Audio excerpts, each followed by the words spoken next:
In this guide, I'm going to show you how to change chat wallpaper in Snapchat.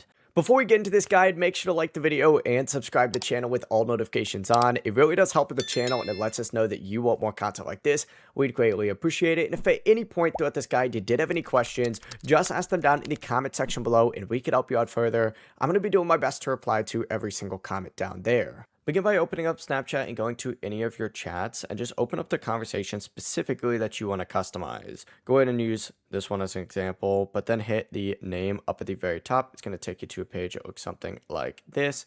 Once you're on this page right here, what you need to go ahead and do is scroll down to the Our Chat option, and then you just have to select Wallpaper just like so, and then you can go ahead and change it to whatever you want. For example, let's go ahead and change it to one of these, for example, but selected, and then it'll tell you to get Snapchat Plus. But the process really is as simple as that. Before you leave this guide, make sure to like the video and subscribe to the channel with all notifications on. It really does help the channel and it lets us know that you want more content like this. We'd greatly appreciate it. And if at any point throughout this guide you did have any questions, once again, ask them down in the comment section below and we can help you out further. I'm going to be doing my best to reply to every single comment down there. Have a great rest of your day though. Peace.